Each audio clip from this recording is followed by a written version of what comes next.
Yann qui nous demande comment avoir l'air plus beau, plus pro pour ces réunions en télétravail. Non mais déjà, avant de tricher, parce qu'on peut tricher, déjà il y a quand même des trucs techniques à connaître. On évite le néon derrière soi, on met la caméra sous le bon angle. On met alors la caméra bien en face des yeux, c'est tout bête, mais enfin ça évite les plans double menton qui sont pas forcément très flatteurs, on va dire. Non, mais bien sûr, mais enfin ça renforce, on va dire, les traits pas forcément les plus avantageux, on va le dire comme ça.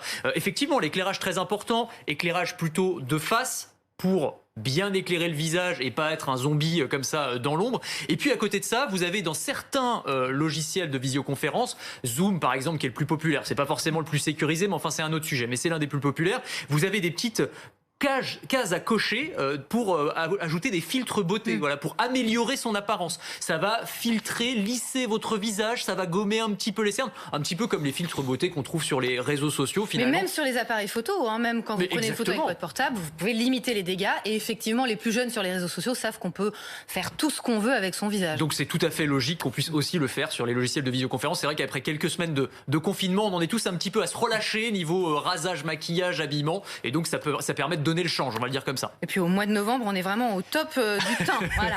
Bon, du coup, on peut tricher. Vous savez, si je peux me permettre, on est même en décembre. Ah oui, bah voilà. Non, mais je veux pas vous. Non, mais moi, je suis restée au confinement. Je vois ça. Je vois Noël, ça. Ouh, Noël. Non, mais... Bon, bref, j'ai besoin de tricher. Oui, on est tous là. Il y a du maquillage virtuel. Oui, alors ça, c'est assez marrant aussi. C'est L'Oréal qui a lancé une gamme de maquillage virtuel pour les logiciels de visioconférence. Je vous dis tout de suite, on se présente comme ça devant son patron, c'est moyen crédible. Oui, alors là, forcément, c'est très exagéré, mais on peut choisir des teintes un petit peu plus subtiles. Donc en gros, le principe, c'est vous maquillez pas avant la visio, et en fait, c'est un filtre qui va venir repérer vos paupières, votre visage, etc., et qui va venir ajouter, alors ça peut être du mascara, du gloss, du rouge à lèvres, absolument ce que vous voulez, des paillettes si vous le souhaitez, et ça va suivre en temps réel les mouvements de votre visage, en fait, comme c'est de la réalité augmentée, tout simplement, et donc ça permet, là encore, d'apparaître sous son meilleur jour, même si on n'avait pas eu le temps de se maquiller, si on s'est levé 30 secondes avant la visio. Bon, je suis magnifique. Ensuite, Gilda se demande, il paraît qu'on peut s'offrir une déco et même des vêtements virtuels. Comment faire? Mais bien sûr. Pour le paquet cadeau autour. Mais bien sûr. Attendez, par exemple, sur les logiciels de visioconférence, vous avez des fonds virtuels que vous pouvez ajouter. Donc, vous pouvez faire croire que vous êtes dans un magnifique loft new-yorkais, alors qu'en fait, vous avez vu sur le périph' dans la grisaille parisienne, par exemple. Et puis, voilà, vous avez des petits intérieurs comme ça. Vous pouvez choisir. On peut personnaliser. Bon, parfois, c'est assez visible. C'est plus ou moins discret. Voilà, c'est ça. C'est plus ou moins discret selon les habillages, on va le dire comme ça. Et puis, alors, vous avez effectivement des vêtements qui vont faire croire que vous êtes très bien habillé.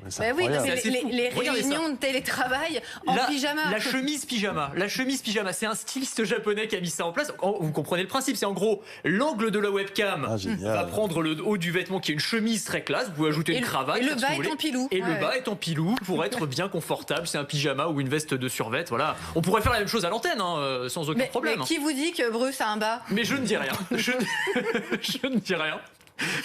Ça va trop loin. Écoutez, je le dis, ça va trop loin. Pas du tout, moi je pose des questions. Roselyne va trop loin, je le dis depuis un moment d'ailleurs. Et alors on peut se rajouter juste des cravates, on peut se rajouter un foulard, voilà, histoire de faire un tout petit peu chic sur un t-shirt. Et là encore, c'est parce que c'est le truc, encore une fois, on devient négligent. C'est-à-dire que la visio commence à 9h le matin, on met le réveil généreusement à 8h57 et forcément on n'a pas beaucoup de temps pour se préparer. Donc voilà, la chemise pyjama, c'est l'option idéale. Et alors, le pompon, Pascal nous demande, il paraît qu'on peut s'inventer des collègues. Ouais, des collègues virtuels, absolument. Alors ça c'est pas mal parce que entre deux visios, on est quand même à bosser tout seul sur son ordinateur et on a tendance à procrastiner, à reporter un petit peu le boulot, etc.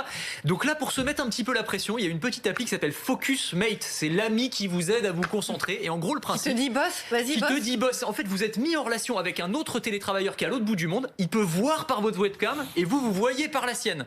Et donc le fait de savoir qu'il y a une personne qui peut regarder un peu par au-dessus votre épaule, eh bien ça vous pousse, on va dire, à travailler. C'est une forme d'auto-flicage, on va le dire comme ça, mais voilà, petite application Focus Mate qu'on peut télécharger. Ça, c'est un peu vicieux quand même.